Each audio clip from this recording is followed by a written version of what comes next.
Welcome to Healing Us Podcast. Today we're joined by another special guest, Bailey Taft, and you are the program director of the Shorehouse in Long Branch, New Jersey. So, can you tell us what is the Shorehouse? What do you do there? Yeah, so Shorehouse is a psychosocial rehabilitation model based off the Clubhouse International worldwide movement that was started in New York City 75 years ago. Wow. When patients were released from a psychiatric hospital and did not want to go back. So they met on the steps of the New York City Public Library every single day to keep each other's company, to keep them out of the hospital and relapsing back into the psych wards. And from those beginnings, Fountain House was born, and to this day, it's still the largest clubhouse in the world. But now that joins over 350 clubhouses worldwide. So there's about 15 clubhouses in New York City proper because the city funds them, and about a dozen in Pennsylvania, but we are the only one in the state of New Jersey. Amazing. So, what are some of the services that you Yeah. offer? So unlike an IOP or a clinical setting, we offer workforce development skills. Okay. So when our members, so they're not patients, clients, or consumers, come in, they can choose if they want to work in the clerical unit or the culinary unit. And each unit has tasks that allow them to learn transferable skills to go back to work. Oh, that's amazing. Yeah. So and it's peer driven, I Yep, peer assume. driven. Okay. And So we're intentionally understaffed, so we're a staff of 4.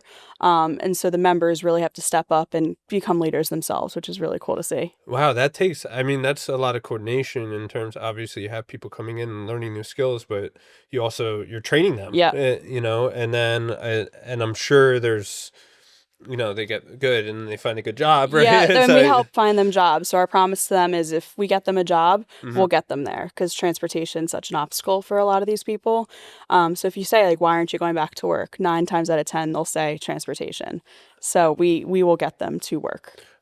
So do you offer We transportation do. services? So we offer transportation within Monmouth County. We have 2 vans that operate, and the members create each other's schedules every single day to effectively pick everybody up. I mean, what an amazing Yeah. resource, and how many obstacles you're solving Right. for someone in that early Yeah. recovery stage. It's great. So what how were you connected to the Shore House, and Yeah. So I'm the program director. I've been there for about 8 years. okay. Started as a Amazing. volunteer right out of college, and the executive director at the time was one of my mom's best friends, and she was like, "Come volunteer with me for a little bit." And I was like, I don't know. I have no experience working with people with mental illness." And I walked in and I was like, "Okay, this is it." And then I have not left after 8 years. Yeah, that kind of happened to me too. Yeah. So 15 years later. Yeah, it's a great place to be though. So Absolutely. I mean, it obviously gave you like a purpose, and yeah. you found a passion in the work.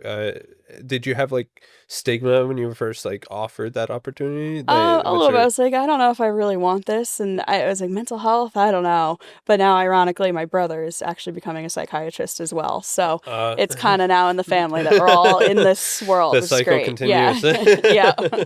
Amazing. So the Shorehouse's mission is to empower and restore hope, independence, self-worth for people living with mental illness. Yes. In your view, how do connection to others and finding purpose intersect in restoring a person's life after treatment has ended? So it's a really, the whole thing is about community and making those connections for the members, for the staff. We always say, like, we strip them from their diagnosis. So they're not, my name is Bailey with depression or whatever. They're just Bailey. And we tell them they leave their diagnosis at the door. And when they come in, we treat them with dignity and respect. And they can choose how they want to navigate their wellness recovery and involvement with Shorehouse for days, weeks. It could be years. They can stay for as long as they want. That's amazing. And I applaud that, because from a person with lived experience, what I found continually is that by the 7th treatment center, I could teach the programming, but what was happening was I felt like I was everything was very cookie cutter, right? But the overall synopsis is what I was being told is, here's a box. Yep. Fit in that box. If you don't, If you don't, you die. Yep. Right. Or get out of here. Yeah. Yeah, right. Jail's institution Yep. staff, Exactly. right? And one of the big things that I was having trouble with is with the 12-step model, Yep. that the approach that everybody took was, calling myself an addict every day. It just Mhm. felt very defeating, right? Right. And through our model and what we've done with healing us is to give that autonomy back, that you are not your behavior, Right. right? You are beyond that. You're greater than that, right? And still that self-worth and that internal motivation, and change that dialogue, that internal Exactly. dialogue happening. So amazing that Yeah. you Very are similar. perpetuating that, Yeah. right? Um, and it is true, like community. I always, it's so important to have that community, that peer-led support, Yep. um, and to progress with others that are on the same path. Yep. It's hugely motivating It is. for Yeah. individuals. And I always say, from the clinical standpoint, because we have treatment centers as well, and we do a very good job, don't get me Right. wrong, but I can give you every opportunity that I could possibly throw at you in treatment. Right. And until you learn to take what you learn and put it into action, it's useless. Right. So that's why we've always been combined with that community model, Yeah. because that's where real, I think it's where our success has been. Yeah. The absolutely, fact that they can leave an IOP or still go to an IOP or a treatment and still come to us and have the balance is great. And they can choose what they need when they need it. yeah. So do you have like what?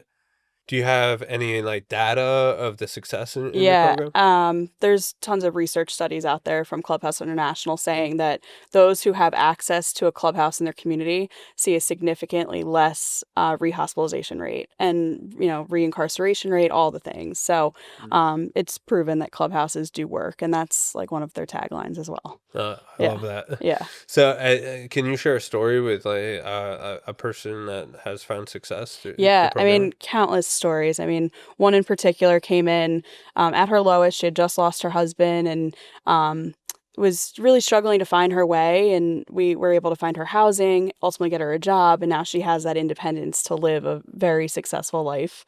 And then we had another individual who was 19, not from the United States, and he had no idea how to even become a citizen. And we kind of held his hand through the process, got him back to school, got him a job. He's also legally blind, so we had to like navigate all these obstacles. Wow. But together we were able to get him his green card, and now he works at Monmouth Medical Center, and he's going to be a student in college in Florida, so he has that college experience. Wow. Yeah, That's yeah, huge. And I think it's so important, especially for our viewers to know, and a lot of our viewers are people with lived experience, but you know, when you work in a mission like this, you're helping people that society is otherwise deemed right, incapable or not worth putting the time and absolutely, effort yeah, into. And what a lot of people don't see is the profound effect of just giving someone the wraparound and warm handoff yep, into life, and how that can catapult that person yeah, not only into productivity, but they oftentimes go on and do amazing things, absolutely, above average yep, successes.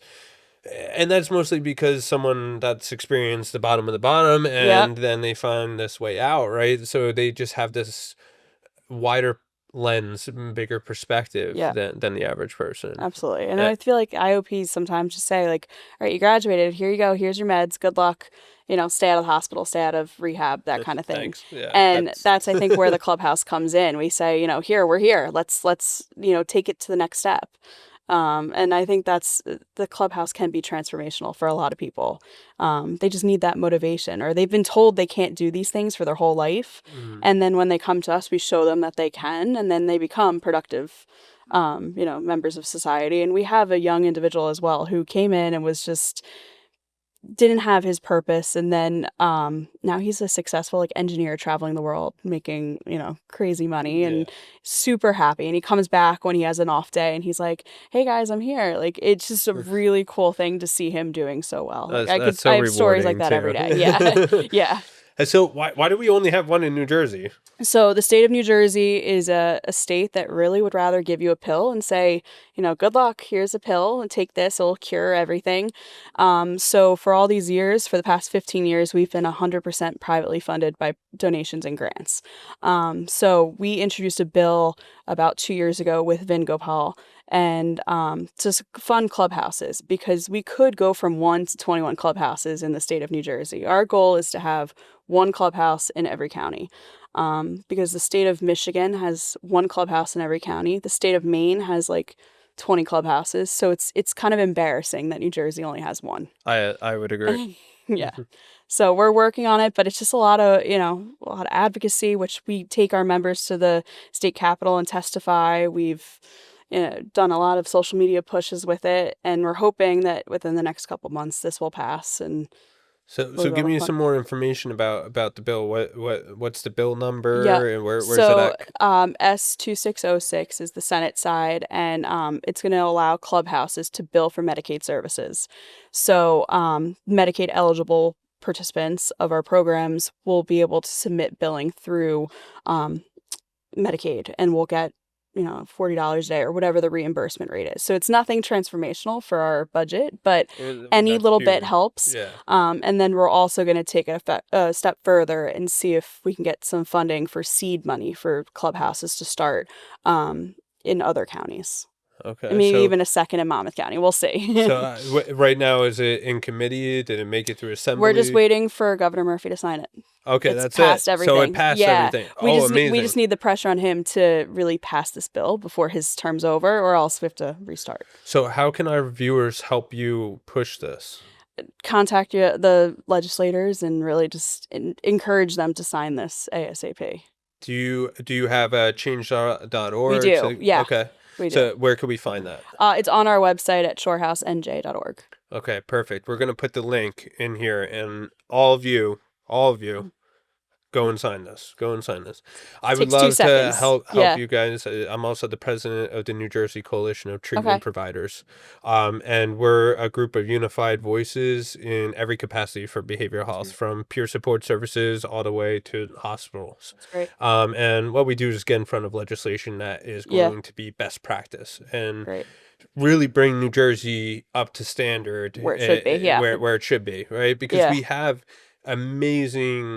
do have amazing care here. We do. But what we have is a lot of silos and no communication Right. between that. So what we're trying to do is unify that.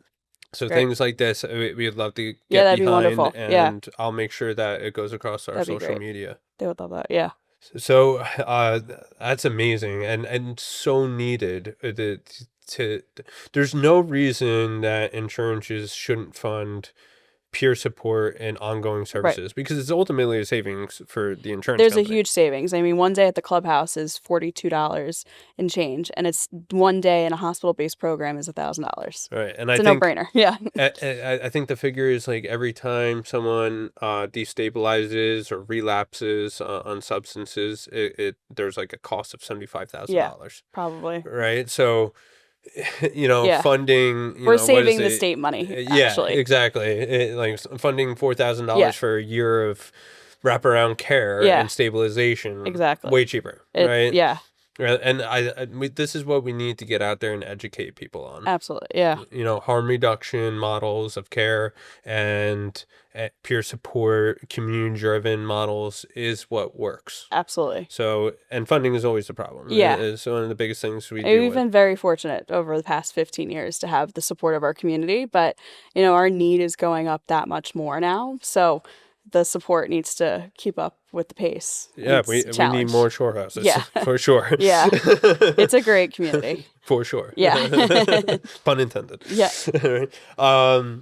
Yeah, amazing stuff. So how does someone find you an intake? How do they start with Yeah. you? So it really starts with a psychiatrist or a therapist or a caseworker that can make the referral to us. The main diagnosis or the main requirement is to have a diagnosis of a mental illness. They can have co-occurring substance use disorders as well. And then we'll invite them in for a tour. We'll give them a tour through one of our members, and then they can start as soon as the next day. Amazing. So we try to minimize that enrollment period because, once you're interested in something, you want to capture that as soon as possible. So is there a capacity to Shorehouse? There's not a capacity at this time. So the more members, the better. I mean, unless the fire marshal tells us to not knock it off. I mean, I don't really care. So I like the way you do things. yeah. I agree. Now, so I'm assuming that you have like social activities Yeah. and different things on the weekends, stuff like Yeah, that. we're also there every holiday. So we're gonna do our big Thanksgiving feast Amazing. on Thanksgiving Day, and we serve about 50 people. And then we do Christmas Eve, we do Easter, we do stuff in the community almost monthly. And then we have dinners at night occasionally for our members who work, so we don't see them during the traditional day. Right. So then it just allows us to connect with them after hours. I mean, holidays are so vitally important Yep. for people. One, it's a very emotional, Yep. right? And it's family orientated. And so a lot of the people that we help, they might not have any family left, and it's a very volatile time for Yep. them. So what we found is it's really important We're like an intentional community. Like we're all well, you're the we new look after them. family, Yeah, right? absolutely. And my own family loves to come to Shorehouse on holidays just because it's such good people and everyone's so appreciative of what we're doing and it's just a great day. Yeah, is there? So one of the things that we love to do is help families. Part of our community is we do missions Yep. during the holidays. One of the things that we love to do is get like life starter packs Yeah. together for people. Is that something that we may be able to Yeah, contribute to the absolutely. Yeah. Shorehouse? Yeah. All right, we'll have to talk about Yeah, this. that'd be great. Yeah, I would love to help Yeah, and get our members we involved. get involved with like Dermer Dreams. It's a big food drive. We just did that a couple weeks ago. They filled the entire Rumson Fairhaven football field with food. And we pulled up with our van and loaded it with bags of food, and they've been able to take advantage of that fully. Amazing. Yeah. That you only one van for a whole One football van. field? Yeah, well, for us. And then like Gotcha. Fulfill, Lunch Break, a bunch of other nonprofits benefited from it as well. But Oh, awesome. yeah. Okay. Yeah, we definitely have to get our members together Yeah. and like do That'd be like a great. kickball tournament or Yeah, something. they would love that. That'd be a lot of fun. Yeah, they're fun. We'll get that on the calendar for Yeah. sure. So, if you could speak to someone directly who's completed formal treatment for mental illness and is wondering what's next, what are 3 pieces of advice that you could give them? I mean, get involved in the community. I mean, I think the biggest element of recovery is community. I mean, your community is there to support you, and especially like getting involved in a clubhouse, like it's voluntary. You don't have to come every single day. It's different than your treatment. It's just a place you can go and not you don't it's you don't have to do anything if you really don't want to when you're there. And then I think the aspect of just having your friends and family to talk to and be open about what's going on. Absolutely. Yeah. Communication is Yeah. key, right? And having your support system, Support is huge. yeah, understand where you're at and what you Yeah. need is vitally important. So I'm so happy that programs like you exist. Yeah. And thank you for contributing your efforts Yeah. and your life to this mission. I speak on people with lived Yeah. experience and someone that's also in this industry. Thank you. Yeah. And I look forward to helping you put our communities together, as well as getting this bill echoing great. out there and get Murphy to sign it Yeah. before 21 before he clubhouses, leaves. 21 counties. That's our goal. So we will absolutely get behind you and on Awesome. this. So looking forward to the future. Yeah. And thank you for coming on the Yeah. podcast. Thank you for having me.